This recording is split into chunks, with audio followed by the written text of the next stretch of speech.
Halo, saya Hari dari Tumblr.id dan kali ini kita akan melihat proses perbaikan atau troubleshooting di jaringan yang menggunakan metode load balance untuk menggabungkan dua koneksi internet. Kebetulan pada jaringan mikrotik ini mengalami masalah, yaitu salah satu line ISP-nya atau sumber internetnya itu tidak jalan.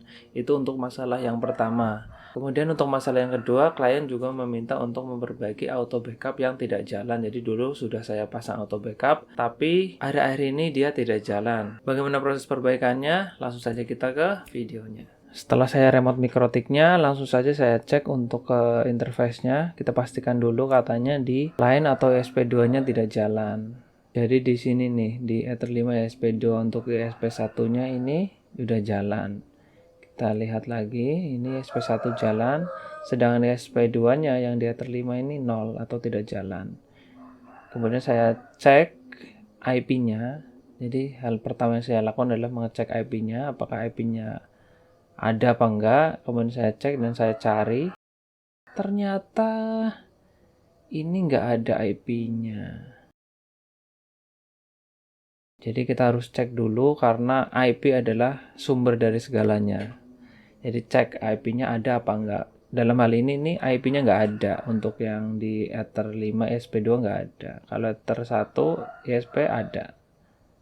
Ini saya pastikan lagi, nih nggak ada. Adanya cuma Ether 1. Kemudian saya cek di DHCP client, siapa tahu DHCP clientnya mati. Jadi DHCP clientnya hidup, cuman dia itu nggak dapat IP address dari DHCP service-nya. Karena kejadiannya ini cukup aneh, jadi saya berinisiatif untuk meminta foto dari kondisi modem ke klien. Sambil menunggu, saya ini cek untuk settingan rootnya dan failover. Saya cek, saya pastikan nggak ada yang berubah atau semuanya sudah benar. Saya cek dengan teliti sambil menunggu si klien untuk memotretkan kondisi modem supaya saya bisa lihat. Nah, dan ini adalah hasilnya. Dari sini kita terlihat bahwa ini dicoloknya ke IPTV bukan di internet. Lalu saya meminta untuk memindahkannya ke port internet, yaitu port 3. Setelah dipindah ini dapat IP. Nah, setelah dapat IP ini tidak selesai begitu saja, langsung connect ke internet ternyata. Jadi ada masalah lain. Dan masalahnya adalah ternyata setelah ditelusuri lama, ya setengah jaman gitu ya, ternyata ini modem dari ISP-nya ini bermasalah. Jadi dia itu perlu disetting ulang setiap kali dia restart. Jadi belum ada internetnya. Kemungkinan settingan PPPoE-nya ke server ISP-nya ini nggak jalan. Jadi si modem ini tidak bisa menyimpan settingan secara permanen. Begitu restart, dia harus disetting lagi supaya bisa jalan untuk PPPoE milik si ISP tersebut. Kemudian setelah disetting, akhirnya jalan juga ini. Karena kejadian ini sangat aneh, saya pun menyarankan ke klien untuk menghubungi ISP dan meminta untuk mengganti modem dengan modem yang normal karena jelas sekali ini modem tidak normal. Normalnya modem itu kan bisa menyimpan settingan secara permanen, sedangkan ini tidak.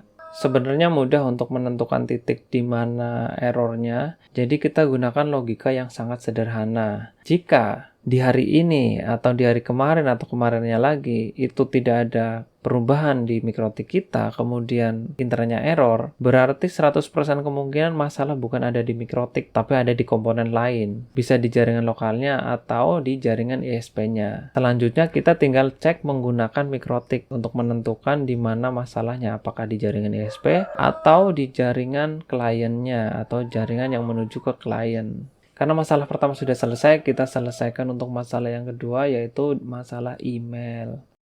Jadi di sini saya cek dulu untuk settingan emailnya, saya cek. Ternyata setelah ditelusuri itu masalahnya ada di portnya. Harusnya portnya itu port 587, bukan port 465. Kemudian kita cek untuk di schedulernya yang mengatur kapan auto backup ini dijalankan. Saya cek untuk alamat emailnya, ini sudah benar.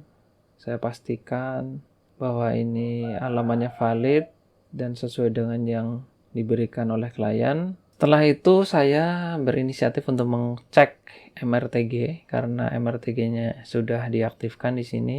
Saya cek untuk melihat histori atau kondisi mikrotik ini sebelum saya tanganin.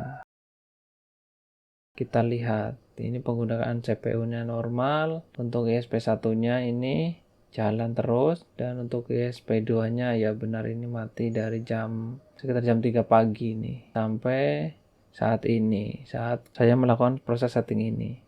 Oke, sekian dulu untuk video kita kali ini. Semoga video ini bermanfaat untuk Anda yang punya jaringan internet atau pengelola jaringan internet dan mengalami trouble atau masalah. Anda bisa menghubungi saya untuk mendapatkan konsultasi secara gratis melalui WA, atau bisa juga Anda mengetikkan di kolom komentar supaya teman-teman yang lain bisa belajar dari masalah yang Anda alami. Terima kasih sudah menonton video ini dan sampai jumpa.